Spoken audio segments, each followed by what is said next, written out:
میں نے جھنجھلا کر کہا کون ہے، جلدی دروازہ کھول۔ عظمیٰ نے جلدی سے دروازہ کھولا اور گھبرائے ہوئے میری طرف دیکھتے ہوئے کہا کہ خیر تو ہے۔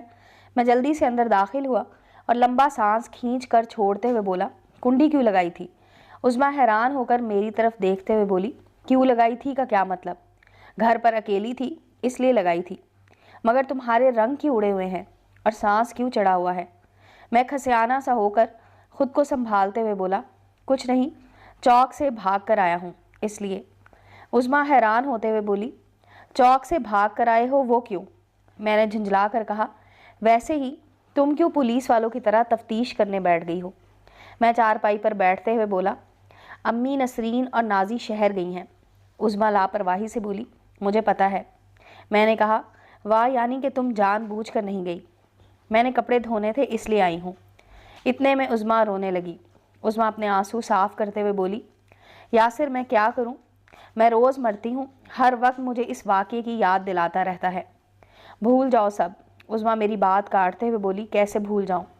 یہ مجھے پتا ہے کہ میں سانس بھی کیسے لے رہی ہوں۔ میں تو خودکشی بھی نہیں کر سکتی کہ میرے ماں باپ کی بدنامی ہو جائے گی اور وہ جیتے جی مر جائیں گے۔ مجھے وہ واقعہ یاد آتا ہے جو مجھے اندر ہی اندر کھائے جا رہا ہے۔ میں نے کہا عظمیٰ تم خود کو سنبھالو، دیکھو میں ہوں نا، میں ان کو ایسا سبق سکھاؤں گا کہ ان کی آنے والی نسلیں بھی یاد رکھیں گی۔ بس مجھے تھوڑی اور مہلت دے دو، پھر دیکھنا کہ میں کیا کرتا ہوں، اور اس واقعے کو ایک ڈراؤنا خواب سمجھ کر بھول جاؤ۔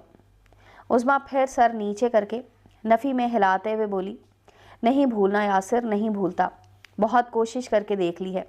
میں نے اس کی ٹھوڑی کو پکڑا اور اس کا چہرہ اوپر کر کے اپنی طرف گھماتے ہوئے کہا مجھ پر یقین نہیں ہے تمہیں؟ عظمیٰ نے اس بات میں سر ہلایا۔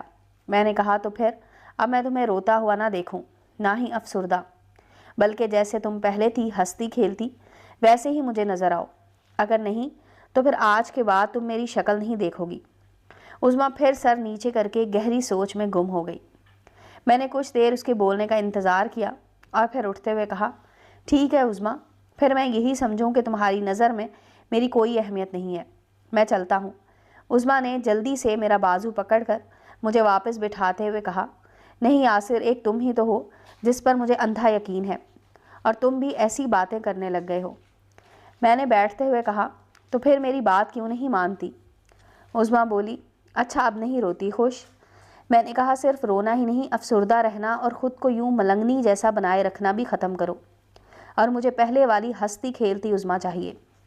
ٹھیک ہے، جیسے تم کہو گے میں ویسا ہی کروں گی، مگر میری ایک شرط سمجھ لو یا منت سمجھ لو۔ میں نے کہا کیا؟ عظمیٰ بولی تم نے ان لوگوں کے منہ نہیں لگنا، اوپر والا خود ہی ان کو سزا دے گا۔ میں نے کہا مگر؟ عظمیٰ میری بات کاٹتے ہوئے بولی اگر مگر کچھ نہیں، میں نے تمہاری ساری باتیں مان لی ہیں نا، تم میری ایک بات نہیں مان سکتے؟ میں نے مسکراتے ہوئے کہا چلو ٹھیک ہے، میں ان کے منہ نہیں لگوں گا، مجھے تمہاری حرکتوں پر غصہ کم اور ہنسی زیادہ آتی ہے۔ عظمیٰ کا پرانا روپ دیکھ کر مجھے خوشی ہو رہی تھی اور بچپن بھی یاد آ رہا تھا۔ بچپن میں بھی ہم ایسے ہی لڑتے اور ایک دوسرے سے روٹھتے تھے۔ میں عظمیٰ کی طرف بڑی غور سے دیکھتا ہوا گہری سوچ میں گم تھا۔ عظمیٰ اکیلی ہی بولے جا رہی تھی اور میں اسے دیکھی جا رہا تھا۔ کچھ دیر بولنے کے بعد عظمیٰ ایک دم میری طرف دیکھتے ہوئے خاموش ہو گئی اور بولی کیا ہوا یاسر، مجھے ایسے کیوں دیکھ رہے ہو؟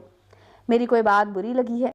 عظمیٰ کو پھر سنجیدہ ہوتے دیکھ کر میں نے نفی میں سر ہلاتے ہوئے اسے کندھوں سے پکڑا اور مسکراتے ہوئے اس کی آنکھوں میں دیکھتے ہوئے بولا نہیں عظمیٰ، مجھے تمہاری کوئی بات بری نہیں لگی، بلکہ تمہیں یوں خوش دیکھ کر مجھے اچھا لگ رہا ہے، اور میرے ساتھ تمہارا یوں لڑنا مجھے بچپن کے اس دور میں لے گیا جب ہم دونوں کھیت میں کھیلتے ہوئے آپس میں لڑتے تھے۔ کتنے اچھے دن تھے، کاش وہ دن پھر سے لوٹ آئیں۔ ہاں یاسر، واقعی وہ دن بہت اچھے تھے، کوئی پریشانی نہیں ہوتی تھی، کوئی دکھ تکلیف نہیں تھا۔ وہ دن پھر سے لوٹ آئیں، کاش ہم پھر سے چھوٹے ہو جائیں۔ یہ کہتے ہوئے عظمیٰ کی اور میری آنکھیں نم ہو گئی تھیں۔ پھر میں نے عظمیٰ کو کہا کہ امی لوگ آ نہ گئے ہوں اس لیے میں چلتا ہوں۔ عظمیٰ بھی ایک دم چونکی اور گھبرا کر اٹھتے ہوئے بولی میں نے تو ابھی کپڑے بھی نہیں دھوئے۔ میں بھی جلدی سے کب کھڑا ہوا اور اسے کہا کہ تم کپڑے دھو لو، میں چلتا ہوں، اگر کوئی پوچھے تو کہہ دینا کہ میں سو گئی تھی۔ عظمیٰ نے اس بات میں سر ہلایا اور میں عظمیٰ کو چھوڑ کر اپنے گھر آ گیا۔ گھر داخل ہوا تو گھر کو خالی دیکھ کر شکر ادا کیا کہ امی لوگ ابھی تک نہیں پہنچے تھے۔